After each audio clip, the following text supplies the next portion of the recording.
ओम शांति। आज बाप दादा के 13 मई 2021 के ईश्वरीय महावाक्य हैं। मीठे बच्चे, तुम ब्रह्मा मुख वंशावली ब्राह्मण हो। तुम्हें ही बाप द्वारा ज्ञान का तीसरा नेत्र मिला है। तुम अभी ईश्वरीय गोद में हो।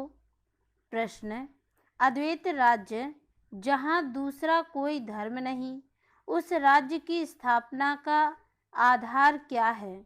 उत्तर: योग बल। बाहुबल से कभी भी अद्वैत राज्य की स्थापना हो नहीं सकती। वैसे क्रिश्चियन के पास इतनी शक्ति है जो अगर आपस में मिल जाएं तो सारे विश्व पर राज्य कर सकते हैं, परंतु यह लॉ नहीं कहता। विश्व पर एक राज्य की स्थापना करना बाप का ही काम है। गीत: छोड़ भी दे आकाश सिंहासन। ओम शांति। बच्चों को ओम शांति का अर्थ तो बहुत ही बार समझाया है। ओम यानी मैं कौन? मैं आत्मा। यह शरीर हमारे ऑर्गन्स है। मैं आत्मा परम धाम की रहने वाली हूँ। भारतवासी पुकारते हैं कि हे दूर देश के रहने वाले आओ, क्योंकि भारत में अभी बहुत धर्म गिलानी दुख हो पड़ा है।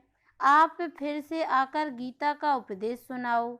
गीता के लिए ही कहते हैं शिव बाबा आइए, क्योंकि वह सबका बाप है। कहते हैं भारतवासियों पर फिर से परछाया पड़ा है माया रूपी रावण का, इसलिए सब दुखी पतित हैं। पुकारते हैं रूप बदल कर आइए, अर्थात मनुष्य के रूप में आइए। तो मनुष्य रूप में आता हूँ। मेरा आना दिव्य अलौकिक है। मैं गर्भ में नहीं आता हूँ, मैं आता ही हूँ साधारण बूढ़े तन में। तुम बच्चे जानते हो मैं कल्प कल्प अपना निराकारी रूप बदल कर आता हूँ। ज्ञान का सागर तो परम पिता परमात्मा ही है, कृष्ण को कभी भी नहीं कहेंगे। बाप कहते हैं मैं इस साधारण तन में आकर तुमको फिर से सहज राजयोग सिखा रहा हूँ। जब दुनिया पतित बन जाती है तब मुझे आना पड़ता है। कलयुग से सतयुग बनाने में आता हूँ। ब्रह्मा विष्णु शंकर का चित्र भी है। ब्रह्मा द्वारा स्थापना, शंकर द्वारा विनाश और फिर विष्णु द्वारा पालना। यह लक्ष्मी नारायण विष्णु के दो रूप हैं। यह तुम बच्चे जानते हो। बाबा फिर से रूप बदल कर आया है। वह हमारा सुप्रीम बाप भी है, सुप्रीम टीचर भी है, सुप्रीम गुरु भी है। और गुरु लोगों को सुप्रीम नहीं कहा जाता है। यह तो बाप टीचर गुरु तीनों हैं। लौकिक बाप तो बच्चे की पालना कर फिर उनको स्कूल में भेज देते हैं। कोई बिरला होगा जो बाप टीचर भी होगा, यह कोई कह न सके। सब आत्माएं मुझे पुकारती हैं, ओ गॉड फादर कहती हैं, तो वह आत्मा का फादर हो गया। यह गीत भी भक्ति मार्ग का है। सतयुग में तो माया होती ही नहीं, जो पुकारना पड़े वहाँ तो सुख ही सुख है। तुम जानते हो 5000 वर्ष का चक्र है। आधा कल्प सतयुग त्रेता दिन, आधा कल्प द्वापर कलयुग रात। तुम ब्रह्मा मुख वंशावली ब्राह्मण हो। ब्रह्मा का अथवा तुम ब्राह्मणों का ही रात दिन गाया जाता है। दिन और रात का ज्ञान भी तुम बच्चों को है। लक्ष्मी नारायण को यह ज्ञान नहीं। अभी तुम संगम पर हो। जानते हो अभी भक्ति मार्ग पूरा हो, दिन उदय होता है। यह ज्ञान अभी तुमको बाप द्वारा मिला है। कलयुग में व सतयुग में यह ज्ञान किसको भी होता नहीं, इसलिए गाया जाता है ब्रह्मा का दिन, ब्रह्मा की रात। तुम अभी सूर्यवंशी चंद्रवंशी राज्य पाने का पुरुषार्थ कर रहे हो, फिर आधा कल्प के बाद तुम राज्य गवाते हो। यह ज्ञान तुम ब्राह्मणों के सिवाय कोई को नहीं है। तुम देवताएं बन जाएंगे, फिर यह ज्ञान रहेगा नहीं। अभी यह रात्रि, शिवरात्रि भी गाई जाती है। कृष्ण की भी रात्रि कहते हैं, परंतु उसका अर्थ नहीं समझते। शिव की जयंती अर्थात शिव का री-इनकार्नेशन होता है। ऐसे बाप का दिवस कम से कम 1 मास मनाना चाहिए। जो सारी सृष्टि को पति से पावन बनाते हैं, उनका होली डे भी नहीं मनाते हैं। बाप कहते हैं मैं सबका लिबरेटर हूँ, गाइड बन सबको ले जाता हूँ। अभी तुम पुरुषार्थ करते हो राजयोग सीखने का। बाप तुमको ज्ञान का तीसरा नेत्र दे रहे हैं। आत्मा का रूप क्या है यह भी किसको पता नहीं है। बाप कहते हैं तुम आत्मा ना अंगूठे मिसल हो, ना अखंड ज्योति मिसल हो, तुम तो स्टार हो, बिंदी मिसल। मैं भी आत्मा बिंदी हूँ, परंतु मैं पुनर्जन्म में नहीं आता हूँ। मेरी महिमा ही अलग है। मैं सुप्रीम होने के कारण जन्म मरण के चक्र में नहीं आता हूँ। तुम आत्माएं शरीर में आती हो तो 84 जन्म लेती हो। मैं इस शरीर में प्रवेश करता हूँ, यह लोन लिया हुआ है। बाप समझाते हैं तुम भी आत्मा हो, परंतु तुम अपने को रियलाइज नहीं करते हो कि हम आत्मा हैं। आत्मा ही बाप को याद करती है, दुख में हमेशा याद करते हैं, हे भगवान, हे रहमदिल बाबा, रहम करो। रहम मांगते हो क्योंकि वह बाप ही नॉलेजफुल, ब्लिसफुल, प्योरिटीफुल है, ज्ञान में भी फुल है, ज्ञान का सागर है। मनुष्यों को यह महिमा दे नहीं सकते हैं। सारी दुनिया पर ब्लिस करना यह बाप का ही काम है। वह है रचयिता, बाकी सब है रचना। क्रिएटर रचना को क्रिएट करते हैं, पहले स्त्री को अडॉप्ट करते हैं, फिर उनके द्वारा रचना रचते हैं, फिर उनकी पालना भी करते हैं, विनाश नहीं करते। यह बेहद का बाप आकर स्थापना पालना विनाश कराते हैं। आदि सनातन देवी देवता धर्म की पालना कराते हैं। सतयुग आदि में फट से राजधानी स्थापन हो जाती है और धर्म वाले तो सिर्फ अपना अपना धर्म स्थापन करते हैं। फिर जब लाखों करोड़ों की अंदाज में वृद्धि हो जाती है तब राजाई होती है। अभी तुम राजधानी स्थापन कर रहे हो। योग बल से तुम सारे विश्व के मालिक बनते हो। बाहुबल से कभी कोई विश्व पर राजाई कर नहीं सकता। बाबा ने समझाया है क्रिश्चियन में इतनी ताकत है, वह आपस में मिल जाएं तो सारे विश्व पर राज्य कर सकते हैं, परंतु बाहुबल से विश्व पर राज्य पाएं यह लॉ नहीं कहता। ड्रामा में यह कायदा नहीं है। जो बाहुबल वाले विश्व के मालिक बने हैं, बाप समझाते हैं कि बादशाही योग बल से मेरे द्वारा ही मिल सकती है। वहाँ कोई पार्टीशन नहीं है। धरती आकाश सब तुम्हारे होंगे, तुमको कोई टच नहीं कर सकता। उनको कहा जाता है अद्वैत राज्य, यहाँ है अनेक राज्य। बाप समझाते हैं 5-4 वर्ष बाद तुम बच्चों को यह राजयोग सिखाता हूँ। कृष्ण की आत्मा अब सीख रही है। कृष्ण पहला नंबर प्रिंस था। वह इस समय 84 जन्म के अंत में आकर ब्रह्मा बने हैं। यह बच्चों को समझाया है सृष्टि का चक्र कैसे फिरता है। बाप फिर से स्वर्ग की स्थापना कर रहे हैं। अनेक धर्म विनाश होने हैं जरूर, एक धर्म की स्थापना हो जाएगी। भारत ही 100% साल्वेंट धर्म श्रेष्ठ था। देवताओं के कर्म भी श्रेष्ठ थे, उन्हों की ही महिमा गाई हुई है। सर्वगुण संपन्न, पहले पहले पवित्र थे, अभी पतित बने हैं। फिर बाप आकर स्त्री पुरुष दोनों को पवित्र बनाते हैं। रक्षाबंधन का उत्सव इतना क्यों मनाते हैं यह कोई को पता नहीं है। बाप ने ही आकर प्रतिज्ञा ली थी कि अंतिम जन्म में तुम दोनों पवित्र रहो। सन्यासियों का तो धर्म ही अलग है। ज्ञान भक्ति और वैराग्य तुम्हारे लिए है।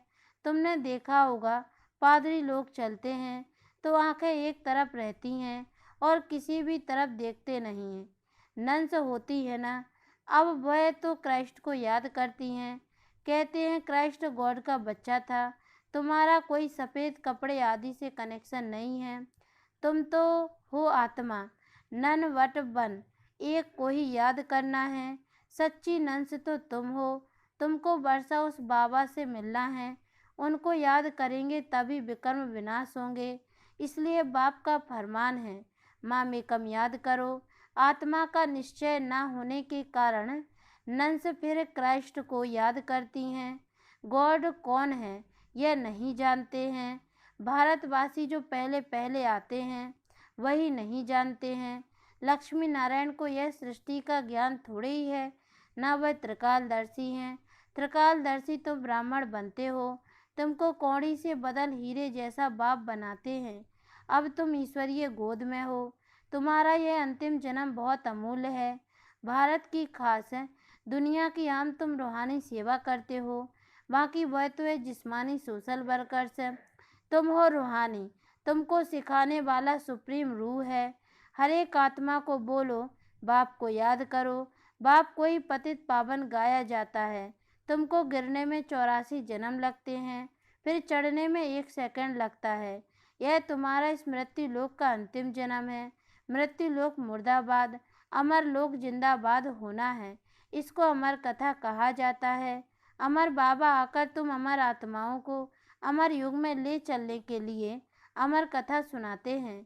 बाप कहते हैं, अच्छा और बातें भूल जाते हो तो सिर्फ अपने को आत्मा निश्चय कर मुझ एक बाप को याद करो। बुद्धि का योग मेरे साथ लगाओ तो तुम्हारे पाप भस्म हो और तुम पुण्य आत्मा बन जाएंगे। तुम मनुष्य से देवता बनते हो, यह नई बात नहीं है। 5000 वर्ष बाद बाप आकर तुमको वर्षा देते हैं, रावण फिर श्राप देते हैं। यह है खेल, भारत की ही कहानी है। यह बातें बाप ही समझाते हैं, कोई भी वेद शास्त्र आदि में नहीं है। इसलिए गॉड फादर को ही नॉलेजफुल, पीसफुल, ब्लिसफुल कहा जाता है। तुमको भी आप समान बनाते हैं। तुम भी पूज्यते फिर पुजारी बनते हो। आपे ही पूज्य, आपे ही पुजारी। यह भगवान के लिए नहीं है, तुम भारतवासियों की बात है। तुम पहले सिर्फ एक शिव की भक्ति करते थे, आप व्यभिचारी भक्ति की, फिर देवताओं की भक्ति शुरू की, फिर नीचे उतरते आए। अब फिर से तुम देवी देवता बन रहे हो। जो थोड़ा पढ़ते हैं वह प्रजा में चले जाएंगे, जो अच्छी रीति पढ़ते पढ़ाते हैं वह राजाई में आएंगे। प्रजा तो ढेर बनती है, एक महाराजा की लाखों करोड़ों के अंदाज में प्रजा होगी। तुम पुरुषार्थ करते ही हो, कल्प पहले मुआफिक। पुरुषार्थ से पता पड़ जाता है कि माला में कौन कौन आने वाले हैं। प्रजा में भी कोई गरीब, कोई साहूकार बनते हैं। भक्ति मार्ग में ईश्वर अर्थ दान करते हैं। क्यों, ईश्वर के पास नहीं है क्या? या तो कहते हैं कृष्ण अर्पणम, परंतु वास्तव में होता है ईश्वर अर्पणम। मनुष्य जो कुछ करते हैं उनका फल दूसरे जन्म में मिलता है, एक जन्म के लिए मिल जाता है। अब बाप कहते हैं, मैं आया हूँ तुमको 21 जन्म का वर्षा देने। मेरे अर्थ डायरेक्ट कुछ भी दान करते हो तो 21 जन्म के लिए उसकी प्राप्ति तुमको हो जाती है। इनडायरेक्ट करते हो तो एक जन्म के लिए अल्पकाल का सुख मिल जाता है। बाप समझाते हैं, यह तुम्हारा सब मिट्टी में मिल जाना है, इसलिए इसको सफल कर लो। तुम यह रूहानी हॉस्पिटल कम यूनिवर्सिटी खोलते जाओ, जहाँ से सब एवर हेल्दी एवर वेल्दी बनेंगे। इनसे बहुत इनकम होती है, योग से हेल्थ और चक्र को जानने से वेल्थ। तो घर घर में ऐसी यूनिवर्सिटी कम हॉस्पिटल खोलते जाओ। बड़ा आदमी है तो बड़ा खोले, जहाँ बहुत आ सके। बोर्ड पर लिख दो, जैसे नेचर क्योर वाले लिखते हैं। बाप सारी दुनिया की नेचर बदल प्योर बना देते हैं। इस समय सभी इम्प्योर हैं।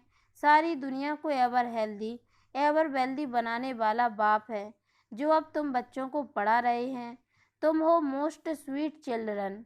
अच्छा, मीठे मीठे सिकी लदे बच्चों प्रति माता पिता बाप दादा का याद प्यार और गुड मॉर्निंग। रूहानी बाप की रूहानी बच्चों को नमस्ते।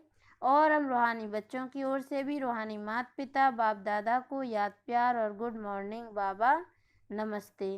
धारणा के लिए मुख्य सार है, पहली पॉइंट है, अपनी इस अमूल्य जीवन को रूहानी सेवा में लगाना है। खास भारत आम सारी दुनिया की सेवा करनी है। दूसरी पॉइंट, अपना सब कुछ सफल करने के लिए डायरेक्ट ईश्वर अर्थ अर्पण करना है। रूहानी हॉस्पिटल और यूनिवर्सिटी खोलनी है। वरदान, संपूर्ण समर्पण की विधि द्वारा सर्वगुण संपन्न बनने के पुरुषार्थ में सदा विजयी भाव। संपूर्ण समर्पण उसे कहा जाता है जिसके संकल्प में भी बॉडी कॉन्शियस ना हो। अपने देह का भान भी अर्पण कर देना, मैं फलानी हूँ, यह संकल्प भी अर्पण कर संपूर्ण समर्पण होने वाले सर्व गुणों में संपन्न बनते हैं। उनमें कोई भी गुण की कमी नहीं रहती। जो सर्व समर्पण कर सर्वगुण संपन्न व संपूर्ण बनने का लक्ष्य रखते हैं, तो ऐसे पुरुषार्थियों को बाप दादा सदा विजयी भाव का वरदान देते हैं। स्लोगन: मन को बस में करने वाला ही मन मनाभाव रह सकता है। ओम शांति।